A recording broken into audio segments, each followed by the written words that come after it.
मेरे प्यारे प्यारे सुंदर सुंदर भाइयों, सभी को नमस्कार। जय हिंद, जय भारत। दोस्तों, आज की इस क्लास में हम पढ़ने वाले हैं प्रॉफिट एंड लॉस, जिसमें मैं आपके सामने कुछ प्रीवियस एग्जाम के कुछ क्वेश्चन लेके आया हूं, जिनको पढ़कर, जिनको समझकर आपको काफी मजा आने वाला है। तो चलिए दोस्तों, सबसे पहले मैं प्रभात कौशिक आप सभी का आपके अपने परिवार डिस्कवरी स्टडी सर्किल के ऑनलाइन प्लेटफॉर्म पर आप सभी का हार्दिक स्वागत करता हूं, तहे दिल से अभिनंदन करता हूं। तो चलिए दोस्तों, आज की क्लास को हम शुरू करते हैं खूबसूरत से क्वेश्चन के साथ, एक बेहतरीन से क्वेश्चन के साथ, और इंटरेस्टिंग माहौल बनाने का प्रयास करते हैं। देखिए, क्वेश्चन नंबर 1 को समझने का प्रयास करते हैं। ठीक है भाई, देखिए क्वेश्चन में दिया गया है कि एक वॉशिंग मशीन और इलेक्ट्रिक चिमनी की कुल कीमत 57,750 रुपए थी। 57,750 रुपए थी। इलेक्ट्रिक चिमनी को 34% लाभ के साथ और वॉशिंग मशीन को 24% हानि के साथ बेच दिया गया। यदि दोनों वस्तुओं का बिक्री मूल्य समान था तो सस्ती वस्तु का क्रय मूल्य क्या था। ठीक है, तो यहां पर आपसे ये पूछना चाहता है कि जो सस्ती वस्तु है उसका क्रय मूल्य क्या होगा। ठीक है भाई, देखिए क्वेश्चन में कहा गया कि एक आदमी किसी मार्केट में पहुंचता है और वहां से वो एक वॉशिंग मशीन खरीदता है और एक इलेक्ट्रिक चिमनी खरीदता है।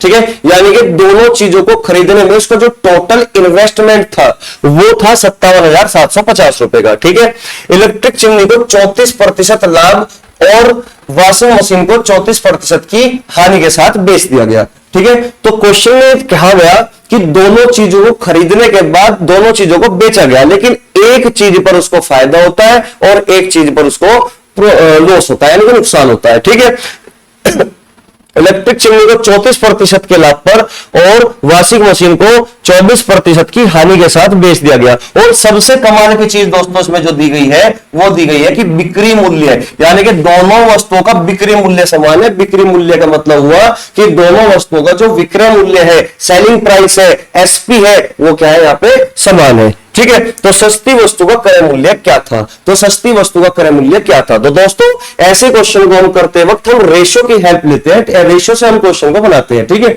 देखिए क्वेश्चन में क्या दिया हुआ है कि एक वॉशिंग मशीन है और एक इलेक्ट्रिक चिमनी है।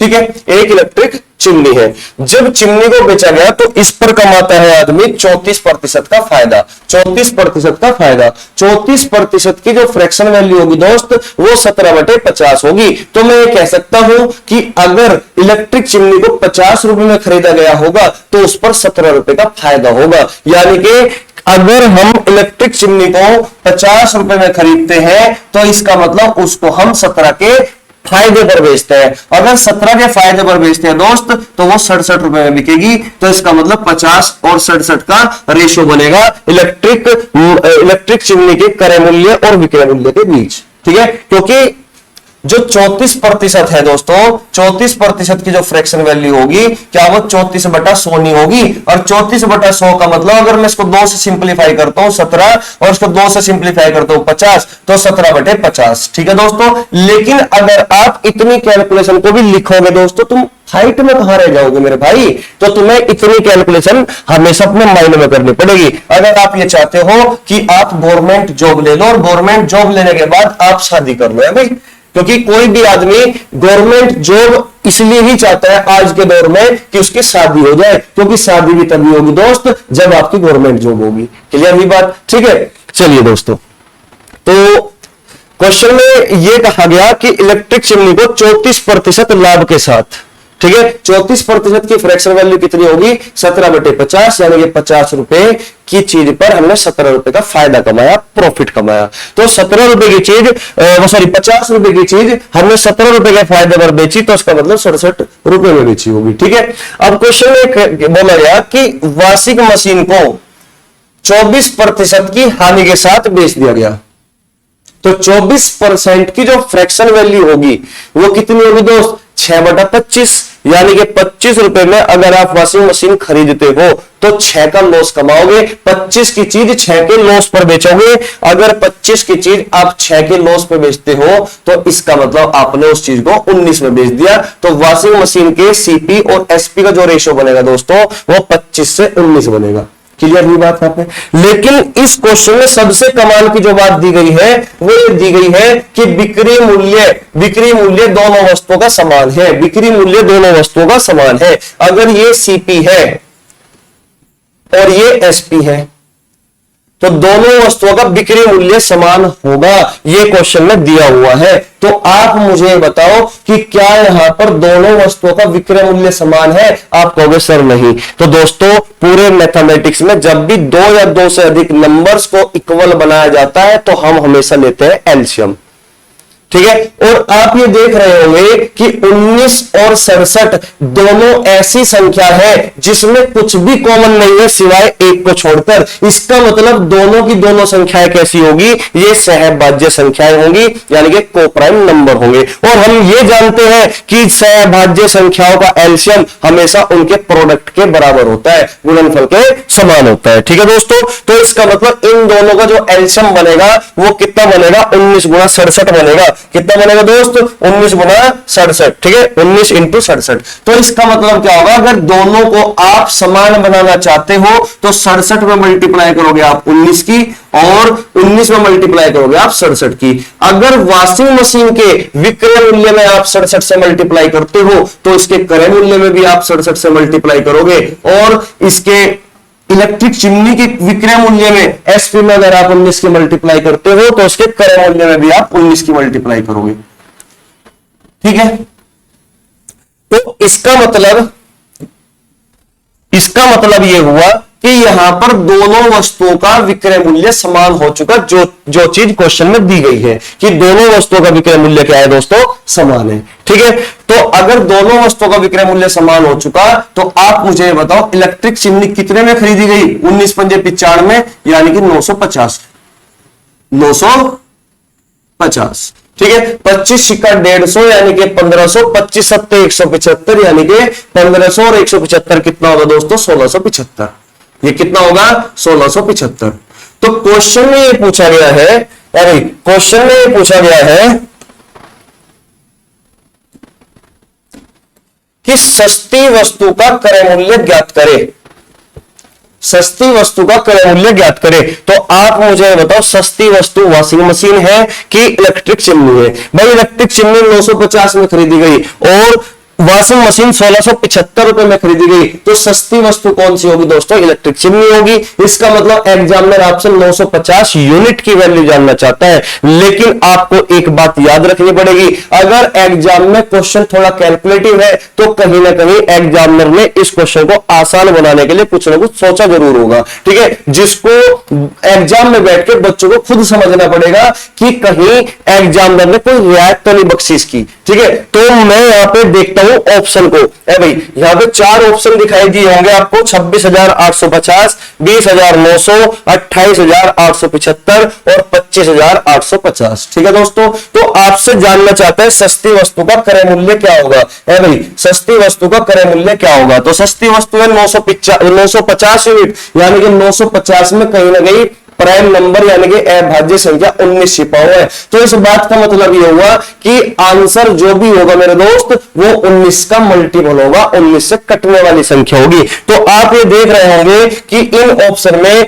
19 का मल्टीपल न तो ए ऑप्शन है, न सी ऑप्शन है और न ही डी ऑप्शन है, केवल और केवल एक ही ऑप्शन दिखाई दे रहा होगा, बी ऑप्शन 20,900 जो 19 का मल्टीपल है। तो इसका मतलब देखते ही आंसर आपको लगाना था कि आंसर वही ऑप्शन होगा मेरे दोस्त जो 19 का मल्टीपल होगा, ठीक है। तो आंसर तो 20,900 है क्योंकि 950 में 19 छिपा हुआ है और 19 का मल्टीपल 19 एक अभाज्य संख्या है और 19 का मल्टीपल केवल एक ही ऑप्शन था। तो आंसर क्या होगा दोस्त? B option. केवल आपको इतना काम करके ही दूसरे सवाल पर निकल जाना है। क्लियर हुई बात? एग्जाम में पूरा सॉल्यूशन नहीं करना होता, आंख कान नाक सब खोलकर बैठना है एग्जाम में, ठीक है ना। कब क्या चीज से हम अपने क्वेश्चन को आसान बना सकते हैं, हमें ऑप्शन को भी देखना है, हमें सवाल को भी पढ़ना है, ठीक है ना। हर चीज, हर पॉसिबल चीज, यानी कि हमें क्वेश्चन पढ़ते डायरेक्ट ऑप्शन पे आना है, क्वेश्चन पढ़ते ही डायरेक्ट उत्तर देना है। अब साम दाम दंड भेद रास्ता चाहे कोई भी हो, हमारा आंसर करेक्ट होना चाहिए बस। क्लियर हुई बात? तो मैं उम्मीद करता हूं भाई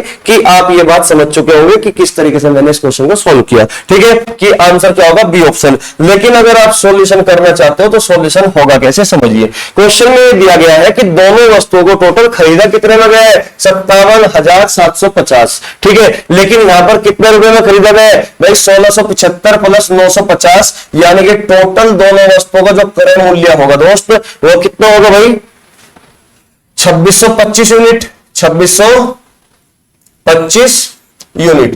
दोनों का कुल क्रय मूल्य कितना होगा? 2625 यूनिट, यानी कि 1675 प्लस 950, टोटल क्रय मूल्य 2625 यूनिट। लेकिन क्वेश्चन में कहा गया कि नहीं, वो तो 57,750 रुपए है। 57,750। तो एक यूनिट की वैल्यू कितनी होगी? एक यूनिट की वैल्यू होगी आपकी 22, क्योंकि ये 22 बार घटेगा। 22 रुपए। एक यूनिट की वैल्यू कितनी? 22। भाई 22 पंजे 110, 11 हासिल, 22 दूनी 44 और 11 55, 5 हासिल।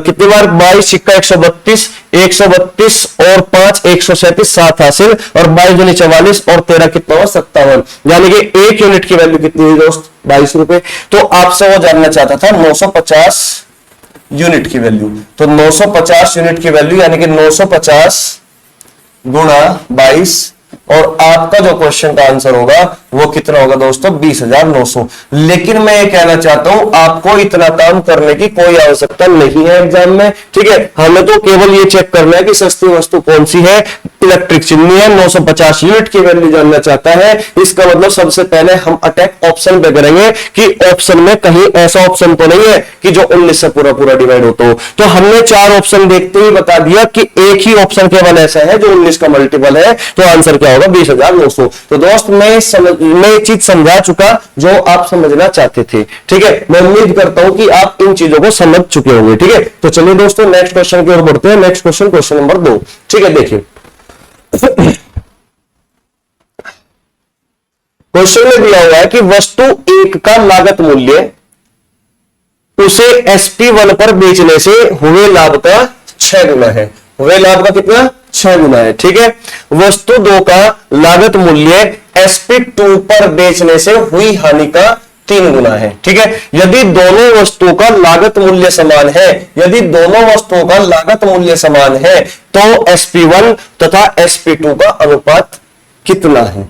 SP1 और SP2 का अनुपात कितना है?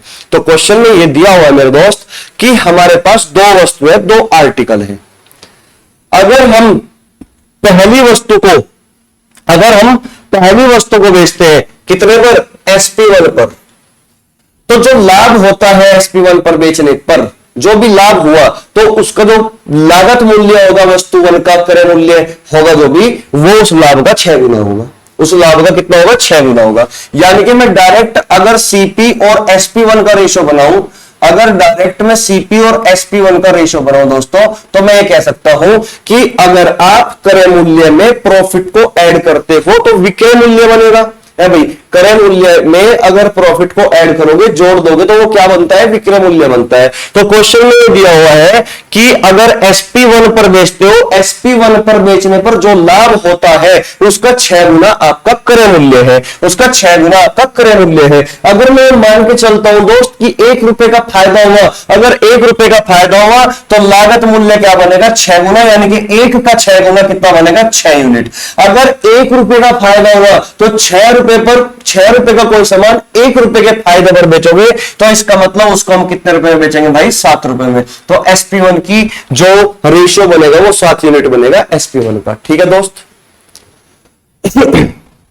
अब क्वेश्चन में दिया हुआ है कि वस्तु 2 का लागत मूल्य SP2 पर बेचने से हुई हानि का 3 गुना है, और कमाल की बात यह दे रखी है कि लागत मूल्य दोनों वस्तुओं का समान है। लागत मूल्य कितना है? दोनों वस्तुओं का समान। तो देखिए, अगर दोनों वस्तुओं का लागत मूल्य समान है, यानी कि ये CP है, ये CP दूसरी वस्तु का, यानी कि आर्टिकल 1, ये क्या है? आर्टिकल 1 यानी कि पहली वस्तु थी, और ये क्या है? आर्टिकल 2 यानी कि दूसरी वस्तु। ठीक है, क्वेश्चन में कहा गया कि दोनों वस्तुओं का CP समान है, तो मैं ये कह सकता हूं कि दोनों वस्तुओं का CP अगर समान है तो ये भी 6 होगा। है भाई, ये भी तो कितना होगा, 6 होगा। तो Cp और Sp2, अगर मैं दूसरी वस्तु को Sp2 पर बेचता हूं तो मुझको क्या होती है, हानि होती है। और जो हानि होती है उसका 3 गुना क्या है, लागत मूल्य। उसका 3 गुना क्या है दोस्तों, लागत मूल्य। अगर ये 3 गुना है भाई, अगर ये 3 गुना है, हानि का 3 गुना लागत मूल्य है, तो इसका मतलब 2 रुपए की हानि हुई होगी। 2 रुपए की हानि का 3 गुना 6, तभी तो लागत मूल्य बनेगा, है भाई, तभी तो लागत मूल्य बनेगा। अगर 2 रुपए की हानि होती है और उसका 3 गुना लागत मूल्य है, तो इसका मतलब 2 का 3 गुना कितना होगा दोस्त, 6। अगर 2 रुपए की हानि हुई, 6 रुपए के सामान को अगर 2 रुपए में 2 रुपए हानि पर बेचते हो, तो इस बात का मतलब हुआ कि आपने उसको 4 रुपए में बेचा। इस बात का मतलब क्या हुआ, उसको आपने उसको कितने में बेचा, 4 रुपए में बेचा। तो आपसे वो जानना चाहता है कि Sp1 और Sp2 का रेशो क्या होगा। Sp1 और Sp2 का रेशो क्या होगा, तो मैं कह सकता हूं कि 7:4 होगा, है भाई। Sp1 और Sp2 का जो रेशो बनेगा, क्या वो 7:4 नहीं बनेगा? तो इसका मतलब आंसर होगा करेक्ट ए। बहुत आसान क्वेश्चन था, ठीक है दोस्तों। इसमें क्वेश्चन में कुछ नहीं किया मैंने, डायरेक्ट Cp और Sp1 का रेशो बनाया, डायरेक्ट Cp और Sp2 का रेशो बनाया। दोनों वस्तुओं का क्या था, क्रय मूल्य समान था, Cp समान था, ठीक है। यहां पर अगर लागत मूल्य प्रॉफिट का कितना है, 6 गुना। भाई मान के चलिए कि अगर प्रॉफिट 1 का हुआ तो 6 गुना लागत मूल्य, तो 6 का रेशो यानी कि ये Cp और प्रॉफिट का रेशो बनेगा, है भाई, Cp और प्रॉफिट का रेशो बनेगा। अगर हानि होती है दोस्तों, किसी दूसरी वस्तु को बेचने पर हानि होती है, और वो उसका जो लागत मूल्य होगा उस हानि का कितना गुना बोला, 3 गुना, यानी कि Cp और लॉस। अगर हानि 1 की हुई तो हानि का 3 गुना यानी कि 3:1 का रेशो। लेकिन क्वेश्चन में दिया हुआ है कि लागत मूल्य दोनों का समान है, तो इसका मतलब इस 3 को भी 6 बनाना है, तो पूरे रेशो में मैं 2 की मल्टीप्लाई कर सकता हूं। तो 2 3 6 और 2 एकम 2। तो मैं कह सकता हूं कि पहली वस्तु को अगर मैं 6 रुपए में खरीदता हूं तो 1 रुपए का फायदा होता है। 6 रुपए पर खरीद कर बेचने पर कितने का फायदा होता है, 1 रुपए का। अगर पहली वस्तु को मैं 6 रुपए में खरीदता हूं और जब उसको मैं Sp1 पर बेचता हूं तो फायदा कितने का हुआ, 1 रुपए का। अगर 1 रुपए का फायदा हुआ तो इसका मतलब हमने उसको 7 में बेच दिया। अगर दूसरी वस्तु को भी मैं 6 रुपए में खरीदता हूं तो बेचते वक्त मुझे 2 रुपए का लॉस होता है। 6 रुपए में खरीद कर 2 रुपए के लॉस पर बेचता हूं तो इस बात का मतलब मुझे 4 रुपए का लॉस होता है। तो 7:4 का रेशियो। आप कैसे भी सवाल को समझ सकते हो, कैसे भी आप सवाल को देख सकते हो। डायरेक्ट Cp Sp1 का रेशियो बनाओ, चाहे Cp और प्रॉफिट का रेशियो बनाओ, कैसे भी आप सवाल को कर सकते हो। मतलब केवल और केवल आंसर पे जाना है, केवल और केवल हमें आंसर पे जाना है, ठीक है। उम्मीद करता हूं कि आप समझ चुके होंगे इस सवाल को, ठीक है। देखिए क्वेश्चन नंबर 3। क्वेश्चन में क्या दिया हुआ है, देखिए, अन्नु किसी वस्तु का विक्रय मूल्य उसके उत्पादन की लागत से 25% अधिक निश्चित करती है। 25% अधिक निश्चित करती है, ठीक है। अन्नु किसी वस्तु का विक्रय मूल्य उसके उत्पादन की लागत से 25% अधिक निश्चित करती है। और आप ये जानते हो कि 25% की जो फ्रैक्शन वैल्यू होती है दोस्त, वो 1/4 होती है। यानी कि अगर क्रय मूल्य 4 रुपए है तो 4 रुपए पर 1 रुपए का फायदा कमाएगी, या 4 रुपए पर 1 का फायदा बनाएगी। या फिर मैं कह सकता हूं कि 4 रुपए अगर उसका Cp है तो 1 ज्यादा निर्धारित करती है अन्नु उसका विक्रय मूल्य। यही तो कहा ना कि अन्नु किसी वस्तु का विक्रय मूल्य उसके उत्पादन की लागत से 25% अधिक निश्चित करती है। 25% की फ्रैक्शन वैल्यू 1/4, यानी कि अगर क्रय मूल्य इसका 4 रुपए रहा होगा तो विक्रय मूल्य इससे 1 ज्यादा निर्धारित करेगी, तो 4:5 का रेशो बनता है। इसका मतलब रेशो किसका है, 4:5 का। क्लियर हुई बात यहां तक, ठीक है। यदि उस उत्पादन की लागत 20% बढ़ जाती है और उसका विक्रय मूल्य 10% बढ़ जाता है, बढ़ा देती है। उत्पादन की लागत 20% बढ़ जाती है और वह उसका विक्रय मूल्य 10% बढ़ा देती है, तो उसका लाभ प्रतिशत क्या होगा। तो उत्पादन की लागत को बढ़ाती है 20%, कितना, ये बढ़ाती है इसको 20%, और उसका जो विक्रय मूल्य है इसको भी बढ़ाया जाता है, कितना, 10%।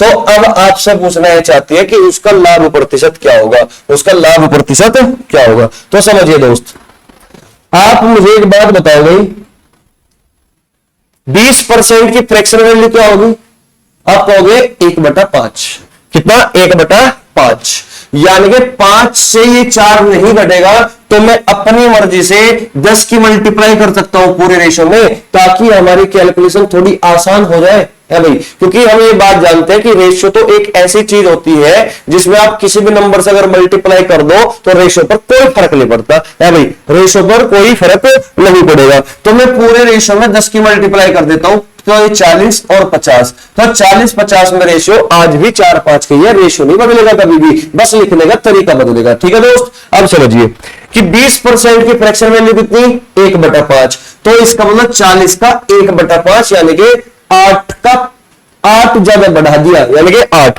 है भाई। 20% की फ्रैक्शन वैल्यू 1/5, तो 40 का 1/5 कितना, 8, यानी कि वृद्धि टोटल 8 की थी। 8 की वृद्धि करने के बाद ये वैल्यू कितनी है, 48। ठीक है, ठीक इसी तरीके से 10% की फ्रैक्शन वैल्यू 1/10, तो 50 का 1/10 5, यानी कि जो इंक्रीमेंट होता है वो 5 का होता है, तो 50 पर 5 की वृद्धि की गई, तो इसका मतलब ये कितना हुआ भाई, 55। तो इसका मतलब रेशियो, जो नया रेशियो बनेगा क्रय मूल्य और विक्रय मूल्य का, सीपी और एसपी का, वो 48-55 बनेगा, 48 से 55 का रेशियो बनेगा। ठीक है, अब आपसे पूछना चाहता है कि उसका लाभ प्रतिशत क्या होगा, उसका लाभ प्रतिशत क्या होगा। तो इसका मतलब मैं ये कह सकता हूं कि अगर अन्नू ने उस वस्तु को 48 रुपए में खरीदी होगी, तो उस वस्तु को बेच कितने में रही है भाई, भाई उस वस्तु को बेच कितने में रही है, 55 में ना। पहले कितने में खरीदी रही थी, 48 में, अब बेच कितने में रही है, 55 में। तो फायदा कितने का होगा दोस्त, 7 का फायदा। और ये 7 का जो फायदा हुआ, क्योंकि फायदा और नुकसान, प्रॉफिट और लॉस हमेशा सीपी को बेस वैल्यू बनाकर निकालते हैं। तो 48 रुपए क्या है यहाँ पे, 48 रुपए क्रय मूल्य है, 100 पर कितना, 100 पर कितना। ठीक है, देखिए 4 से काट देगा 25 बार कटेगा, 4 से काट दोगे 16 बार कटेगा, 25 सत्ते 175, 175/16 और 16 सत्ते 112, 16 एकम 16 चला लो पहले, है ना, 16 एकम 16, कितना बचा, 15, 15 पे तो चलेगी नहीं, बाहर भी गई है, गलत हो गया थोड़ा, 1 सेकंड।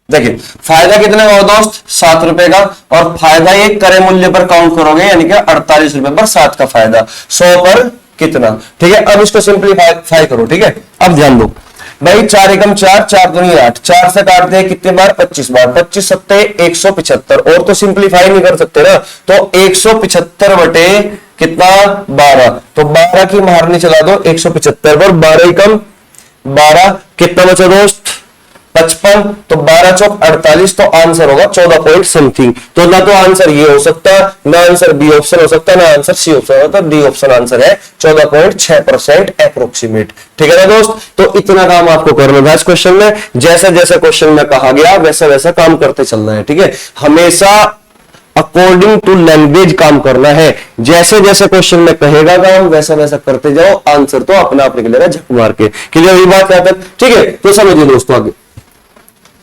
देखिए नेक्स्ट क्वेश्चन, ये तो उम्मीद करता हूं कि समझ में आ गया होगा। क्वेश्चन नंबर 4 को समझिए भाई।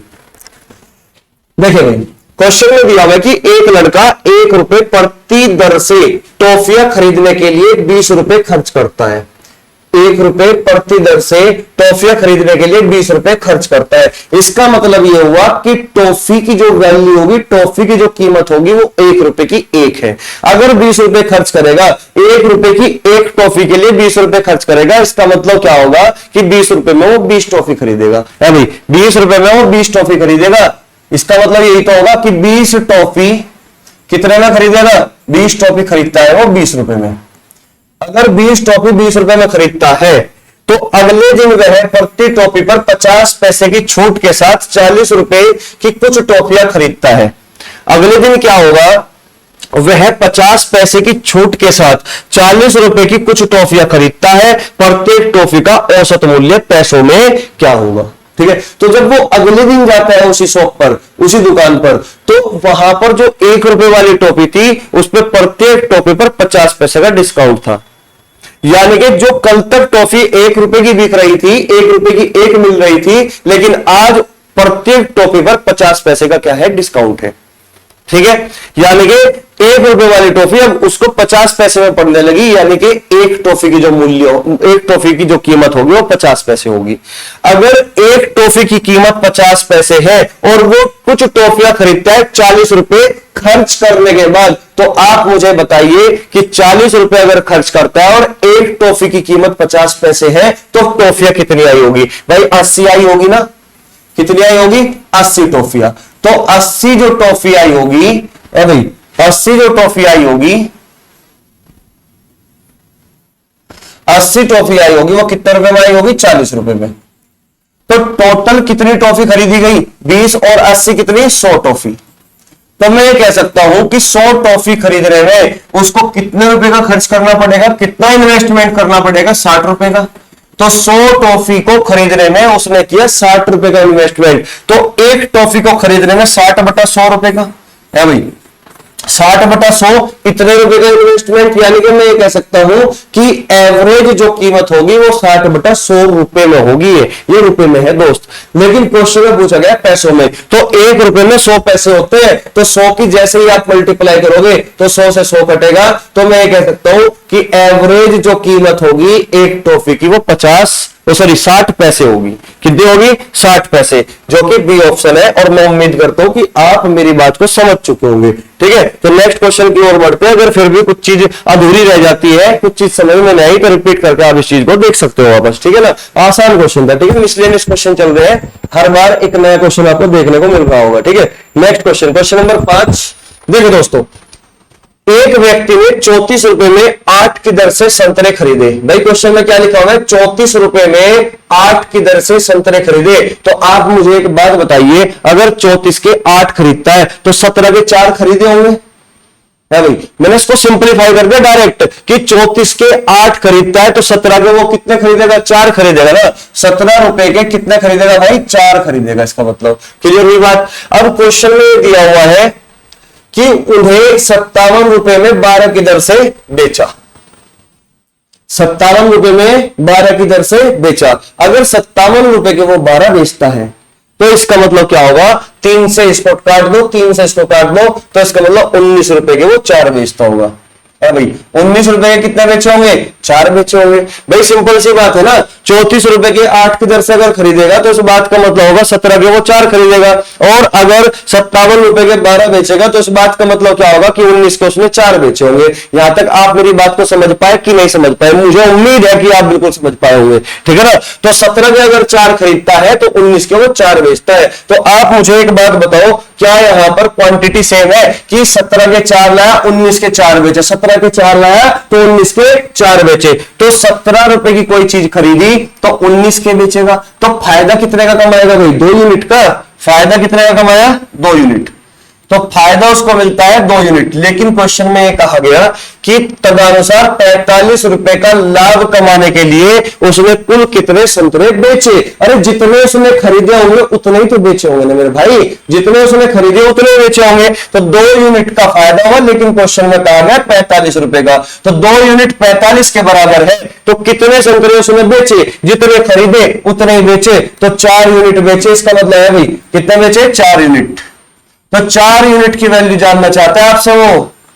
दोनों में किसकी मल्टीप्लाई कर दूं कि 4 आ जाए? आप कहोगे सर 2 की। तो 45 में किसकी मल्टीप्लाई करोगे? तो इधर भी 2 की। जो लेफ्ट हैंड में एक्शन करोगे वही सेम वर्क आप राइट हैंड साइड में करोगे, यानी कि 90। तो इसका मतलब उसने 90 संतरे खरीदे और 90 संतरे ही बेचे। उम्मीद करता हूं कि आप मेरी बात को समझ पाए होंगे। इसका का जो उत्तर है वो 90 यानी कि ए ऑप्शन है।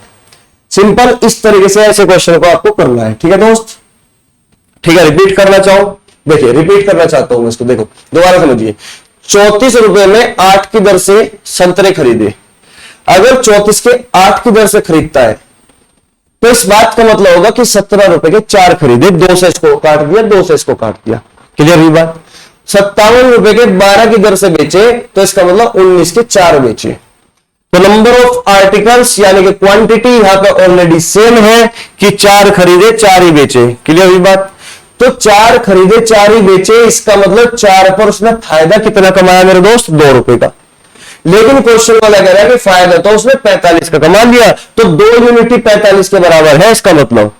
और आपसे वो ये जानना चाहता है कि उसने कितने बेचे, अरे जितने खरीदे होंगे उतने ही तो बेचेगा। तो 4 यूनिट की वैल्यू जानना चाहता है। 2 यूनिट अगर 45 के बराबर है तो 4 यूनिट 90 संतरों के बराबर होगा। इसका मतलब उसने कितने खरीदे थे, 90 संतरे खरीदे थे और 90 संतरे ही उसने बेचे। ठीक है भाई, देखिए नेक्स्ट क्वेश्चन की ओर बढ़ते हैं। सिंपल क्वेश्चन था, क्वेश्चन नंबर 6। क्वेश्चन नंबर 6, तो भाई लास्ट क्वेश्चन है। पहले तो आप मुझे कमेंट करके ये बताओगे जब आप इस वीडियो को देख रहे होंगे, ठीक है, और क्वेश्चन 6 पर जाओगे तो आप मुझे ये बताओ, अगर आपको वाकई में मजा आया इसको पढ़कर, इस क्लास को लेकर, तो आप मुझे कम से कम कमेंट में लिखकर यस या फिर थम्स अप करके मुझे बताना। ठीक है दोस्त, अगर आप देख रहे होंगे। अगर नहीं देख रहे होंगे तो आप भी खुश, मैं भी खुश, कोई दिक्कत नहीं है। ठीक है, तो चलिए दोस्तों क्वेश्चन नंबर 6 में चलते हैं। एक फल विक्रेता ने एक्स अमरूद, एक फल विक्रेता ने एक्स अमरूद वाई रुपए में खरीदे, वाई रुपए में खरीदे। तो एक तरफ मैं लिख देता हूं रुपए और एक तरफ लिख देता हूं मैं अमरूद, यानी कि क्वांटिटी, क्वांटिटी यानी कि अमरूद की क्वांटिटी। ठीक है, तो क्वेश्चन में दिया हुआ है कि एक्स अमरूद खरीदता है वाई रुपए में, तो वाई रुपए में कितने अमरूद खरीदे गए भाई, एक्स अमरूद खरीदे गए। और वाई अमरूद एक्स रुपए में बेचे गए। एक्स रुपए में कितने बेचे गए, वाई अमरूद बेचे गए। क्लियर हुई बात। यदि एक्स बड़ा है, यदि एक्स बड़ा है वाई से, तो उसे हुआ A option x square minus y square upon x y percent हानि, x square minus y square बटे एक्स वाई परसेंट लाभ, या फिर x square minus y square बटे वाई स्क्वायर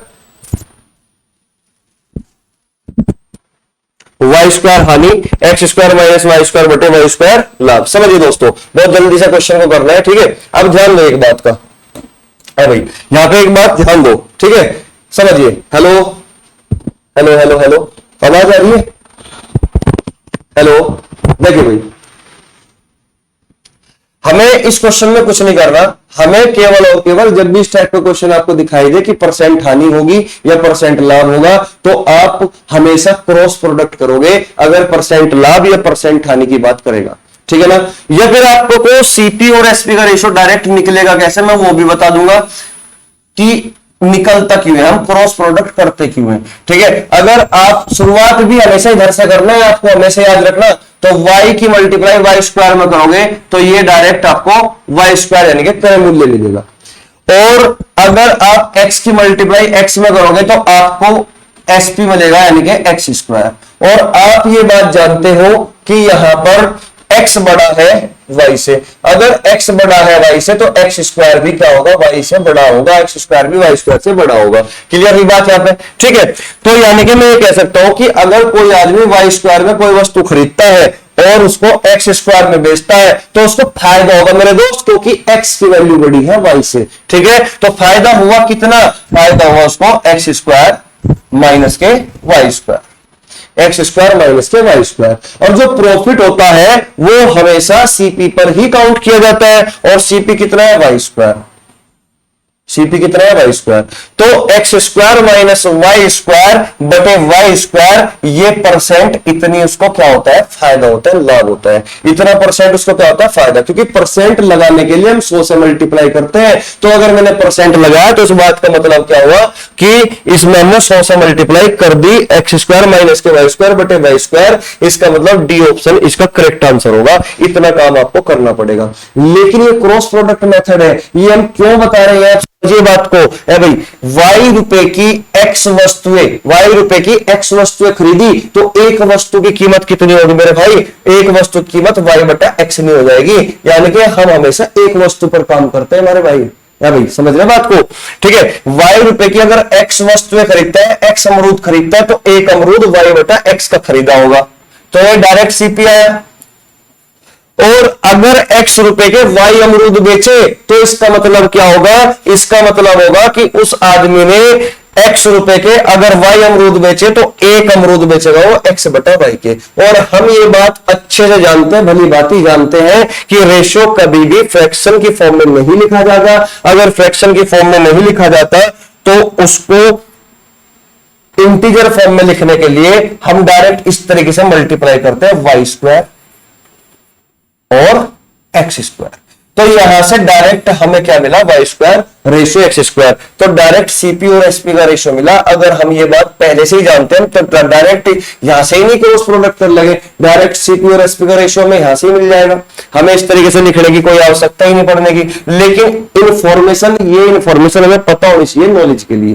क्लियर हुई बात? ठीक है, तो चलिए दोस्तों, मैं समझता हूं कि ये क्वेश्चन आप अच्छे से समझ चुके होंगे। इसका आंसर क्या होगा, डी ऑप्शन। ठीक है, तो चलिए दोस्तों, आज की इस वीडियो को यहीं पर विराम देते हैं ताकि वीडियो ज्यादा लंबी ना हो। ठीक है, और आप खुश रहिए, पढ़ते रहिए और मस्त रहिए। ठीक है, तो चलिए दोस्तों, नमस्कार, जय हिंद, जय भारत।